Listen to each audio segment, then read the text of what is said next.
Sometimes people come into our lives for a short period of time and they're there to serve as a mirror for something that you need to see within yourself that maybe you can't see clearly in yourself until you see it in another person. And I've recently had that experience and it was really transformative. I only went on 3 dates with this guy and it literally showed me some stuff that I have moved beyond and that I'm ready to let go of. And it was it was amazing because it was like I didn't actually realize what was happening until it was right in front of my face. And I actually had the same experience with a friendship that ended, and it showed me parts of myself that I didn't even know were sort of like that until I saw it in another person. And it's not that those parts of myself were wrong in either of the case. It just means that I'm moving on to a different perspective and a new level of awareness about myself. And I needed to have this experience with these people so that I could see it within myself. And you may experience that too, where somebody comes into your life for a short period of time and it feels like kind of like a karmic bond, so to speak, or like you've known each other from a past life. And it's true because we are all so connected to each other, and we are actually all, you know, you'll even when somebody's having a really bad day, you'll actually see a part of yourself in them. And that's where true compassion comes from, is realizing that we're all in this together, and that, you know, any sort of display of behavior, we've all experienced that to some degree. And so these people are always reflecting either a past version of yourself, a future version of yourself, or your current version of yourself. And I recently have been going through some sort of an identity shift where I'm moving from this analytical, deep diving into all of my emotions and all of the past experiences, and analyzing things over and over again. And I'm moving more into a state of embodiment, and rather than trying to figure everything out, I feel like I've moved on to sort of like just enjoying life as it comes, rather than, looking back so profoundly to, work out how to find peace. I feel as though I've found so much peace within myself. And it wasn't until I've met this individual that I was like, oh, I actually don't prefer to dig into my past anymore. And I don't prefer to analyze every single thing that comes my way. I'm actually sort of more content with the wisdom that I've already gathered. And I don't really feel the need to explain that all, or to dig it up as much. And it's not that any part of that was wrong. And there was a time where I loved that part of myself. And it's not that I don't love that version of myself anymore. It's just that I'm wanting to let in more things. And that's sort of what life is all about. It's not disregarding each level along the way and saying that that was wrong and now where I'm at is right. It's saying that that was right and that was right and that was right, and where I am is right and where I'm going is right, and just enjoying that process of evolution. Because from the age of being a baby and a child to being like an old person, when you get all gray and wrinkly and stuff, like, you're going to completely shift identities many times over your lifespan. And it's about finding that peace within each shift of identity, but also not disregarding any part of it along the way. And I've been guilty of that myself, where I've leveled up, so to speak, or I have shifted perspective.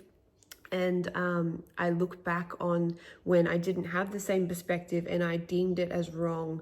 And it was never wrong. It was just a part of my journey. And there has been so much joy along the way in shifting identities constantly.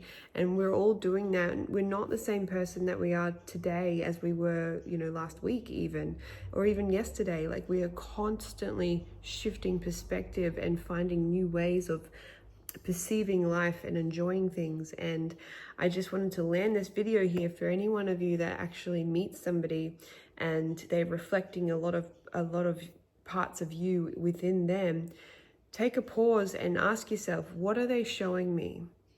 What is it about this dynamic that I need to see within myself? Is there parts of myself that maybe I have outgrown, or maybe I'm ready to let go of or move on to something else? And how can I look at this person as if they were a mirror? Because sometimes you just sort of instinctively know that even though you have a lot in common, or maybe like a past version of yourself has a lot in common with them, you kind of know that they're not going to be in your life for a long time. So instead of like fretting about, the short-term aspect of this connection, why not look at it and be like, okay, this is a gift. This is a gift given to me by the universe to have a look at myself through a different perspective. And it's often when we can see ourselves through somebody else that we have more compassion, right? Because we're often so much more compassionate towards other people than we are towards ourselves, especially our past selves.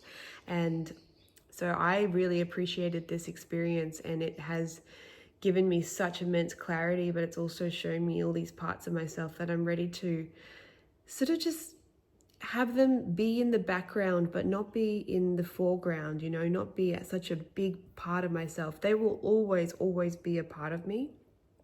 Like that version of me will always be a part of me. And it was also a very, very necessary part of who I am right now.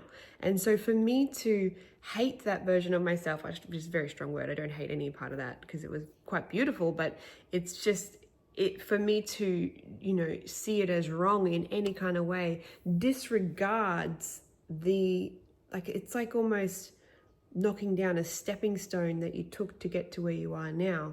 And it's a part of your journey, it's a part of your process. And a big part of life is about learning to appreciate every single version of yourself, because you will shift again. Like where I am right now and this new perspective that I have, that'll change. And it will be like, if I disregard this, then it's like, am I going to deem myself as wrong all the way up until I die? No, it's all perfect, all of it. Because why does it have to be perfect? What is perfect? None of us are there. None of us are perfect. And I think that's the perfectness of the world, is that none of us are perfect. That's the beauty of it, is that we're all so completely incomplete. And there's always more to learn and more to experience and more levels and versions of ourselves for us to enjoy. And we're just down here as a character anyway. We're all actually source energy. We're all God force, source energy, given human form to enjoy this process of life, this process of self-discovery and enjoying all these different perspectives. Or else why wouldn't we just come down here as exactly as we were meant to be the whole time? Like, we came down here to enjoy all these different versions of ourselves. So next time you meet somebody who feels like it's only temporary, but you just have this really strong karmic bond, well, look at it as a mirror. Look at yourself through a new perspective and find new ways to love yourself and to find a new perspective of life, because there's so much beauty in the change and in the shifting of perspectives, because you get to see more of yourself and more of the world.